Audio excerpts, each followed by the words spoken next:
Last Sunday when we had the Levsky sculpture, it was busy. So tens of thousands of people, really. Yeah. Tens of thousands of people all day long. The beach was full. The walkway was full of people, wasn't it, all day long? Yes. It was amazing. I was really touched by all the people and how they were all emotional. A lot of them were emotional. One old gentleman was wiping tears from his eyes and that lot. And someone said that we made Bulgaria weep with the sculpture. So people were really feeling with passion.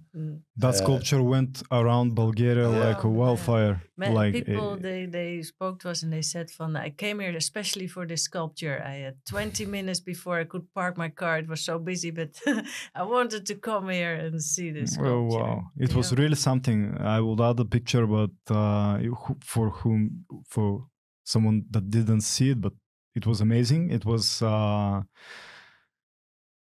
very beautiful and so detailed. It was great. Very recognizable. So thank you for it. Really, thank you for it.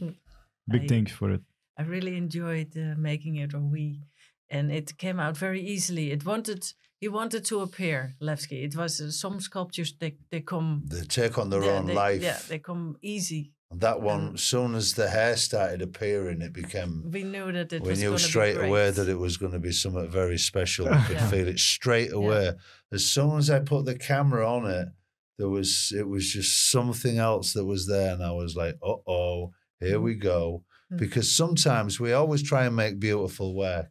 It's something we pride ourselves on, but sometimes it's like we surprise ourselves, and the Levsky sculpture was one of them. It was like it photographed really well, and I also took some really special photograph with light effects on it from the clouds and the thing. And there was a light by his mouth, like he wanted to speak or something. How did you choose the angle? Was the angle chosen before that, or how did you? No, because we made it. It was like orientated just where the sun goes up. Was that intentional? Yes, yes, I did, because actually when the sun shines straight on his face, which happens at the end of the day around 4 o'clock, then you cannot see a lot of details, because with the sand you only got one color, and you want to create contrast. When the sun hits his face right on, you don't see it. So I angled it a little bit so that the sun would. So you thought more about the afternoon more than the in the morning. Because in the morning it you can see it anyway, and when the sun disappears behind the cliff. I haven't seen it with shadows. I only see it in the morning. Couple of days, 3 days. Pictures. Okay.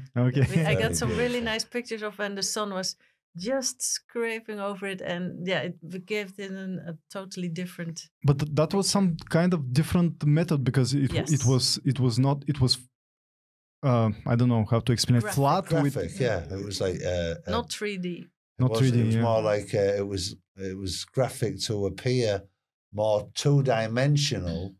It was like a coin or something. Yes, sometimes when you're drawing or you're creating art, you do the drawing, you make the picture, and then you remove as much of the work that still reveals the soul of the artwork, and that's what that picture was all about.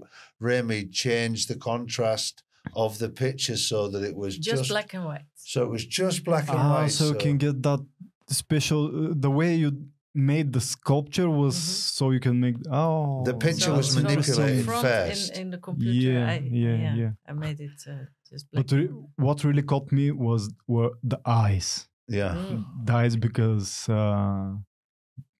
it's the same picture, I think, that's over there. Yes, well, there are only 5 known pictures of Levsky, and this one is the most iconic one. So everybody will recognize it. For sure. For sure. How do you learn about Levsky? There's sculptures of VASIL LEVSKI in streets named after him all over Bulgaria, and eventually, you see it more than 4 or 5 times, and then you think, VASIL LEVSKI, and the information comes slowly, and then we hear a little story about Levsky, and how he was martyred and that lot, and how he lost his life and how he lived his life and what he did for the people of Bulgaria. And it's very, very inspiring stuff in itself. But then when you go forward 150 years and you see the people of Bulgaria twice a year, one time celebrating his life and the other time commemorating his death, and that's really powerful stuff. And as artists, we feel responsible to create cultural Bulgarian themed sculptures, because we're working for right now. We're showing work for the people of Bulgaria, so we wouldn't be doing our job properly if we was just making mermaids and baby elephants and dolphins and puppy dogs. We do that, but sometimes some things are more important.